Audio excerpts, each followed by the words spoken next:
Alright, so hopefully you watched the previous video, the one where Erica doesn't know which camera to look at or whether to be serious and has a lot of questions about how to do an interview. Well, this is the actual interview. So we're going to discuss a few things, such as my relationship with her, her experiences with one guy in particular, a guy who worked at a kebab place that was near her home when she lived here last year, as an example of sort of what can happen in a woman's daily life. We'll also look at her definition of sexual harassment. So one thing that's worth mentioning is that Erica is more receptive to male attention than some women.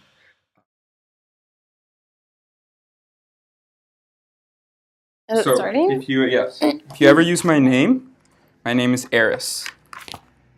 Is that the name you're putting like on? That's my pseudonym. Wait, how do you spell that?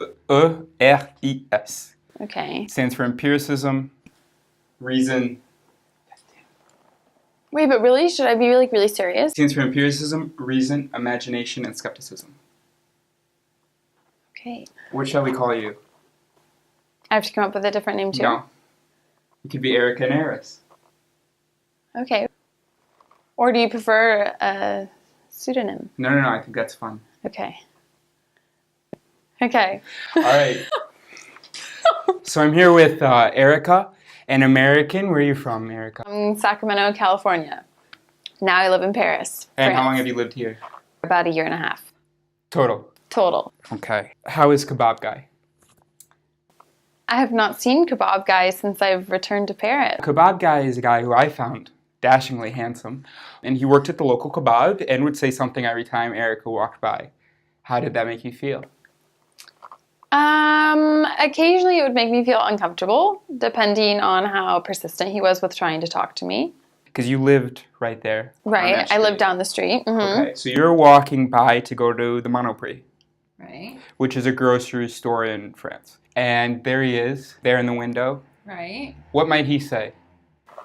Say it in English. Normally it would be something along the lines of... Szia, cica van gazdád? Szevasz, baby. Kőkóla? Sup, bitch? Hey, or hey, cutie. Hey, cutie. What are you doing? Why don't you stop by? What's up, baby? Come here. You're beautiful. I love you. I just want you to come over here and do stuff. Do you want a kebab? Want to grab a kebab? After some time of this, was that a time when you would typically slow down? After a period of time, there was a time because at some point I actually spoke with him, and then a few times I actually went in and I bought a kebab. So then we did engage in an actual conversation at some point. Okay. How did that make you feel about yourself when he would call out? I would say it's somewhat of a norm here in Paris, so It wasn't necessarily a surprise. Although I would say every time I was getting ready to pass the kebab place, I was always conscious that there was probably going to be some kind of chatting going on. So sometimes if I didn't want to deal with it, I would cross the street, go on the other side of the street, or I would just try and walk by really quickly. But that inconvenience, how did you feel about that? It was annoying sometimes because sometimes I would literally make an effort to cross the street. And it was a nuisance sometimes. There are some women who would be just really annoyed and upset about that and, want to tell him off. But I feel like that inconvenience didn't bother you as much. No, I think that's a fair statement. Okay. All right, very good. So do you have a current kebab guy? No, actually, sadly, I don't. I say sadly. That is very interesting. I say sadly. Because I am someone that I enjoy getting attention, male attention, you could say. I'm honest about it. Very good. So I currently don't have a kebab guy, sadly. Let me explain my relationship to Erica. We're in a cooking class thing that was organized by our exchange program. And so she started to follow me, right? And you signed up for all the same classes as I did. Totally became obsessed. Yeah, and so that was for about 3 months, and then you started seeing somebody about that.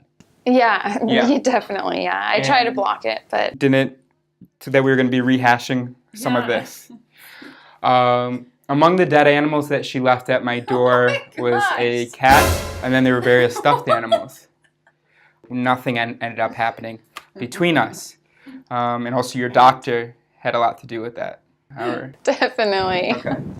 So anyways, that's a little bit of background about us. All right. Oh my gosh. How would you define harassment? We're looking at that camera, right? Just to be sure. How would I define harassment, sexual harassment? Okay. I think it could be lots of different things.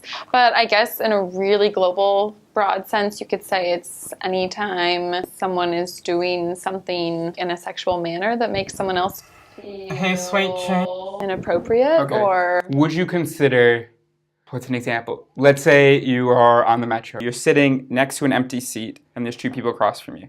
Okay. So somebody now wants to come over and cross over and sit down. As they cross over, you notice that they touch your nose with their penis. Would you consider that harassment? yes, most definitely. Okay. And let's say instead of reaching for the bar that's behind you, he reaches for your shoulder. No, unless I felt it was, maybe he just did it to actually grope me or something like that. But if I thought it was an honest mistake or... No, it wasn't a mistake. He definitely used you as support instead of the rail that was right behind you. When he could have clearly used the rail. So we're a little bit on the fence. Yeah, for that. maybe. Yeah. Okay. And what if you are sitting next to somebody, you notice a guy, you notice he's looking at your phone, and then he says, hello. No. That's not sexual harassment. I've just had an exhausting day. You look beautiful. Thank you. No, sorry, that's what the guy said. Oh! No, I do not consider that harassment. Although I think some women would, but I do not, personally. Now, how would you compare your experiences, specifically sexual harassment on the street, between here in Paris and back home in Sacramento?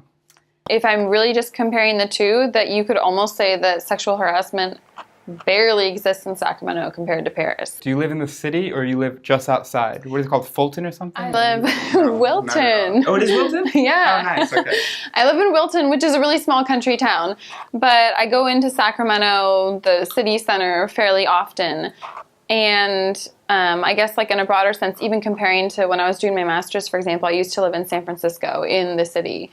But even compared to San Francisco, which is another big city, right. I would say the sexual harassment is rampant in Paris. So when you say sexual harassment is rampant, do you mean that for you there is a lot of interactions that are inappropriate and unacceptable? Yes, for me there is, which is also saying something because I do think I'm a little more like lenient when it comes to men's behavior. So if I'm saying it's sexual harassment, I feel like it's definitely sexual harassment. All right. Well, very good. That's it. Sounds all right. good. Thank you. Okay, no all right, problem. We'll shake hands or something. Do stuff. I love it. What's this? Okay. Get that out the way. Oh my gosh. I want you. Come here. Edit this.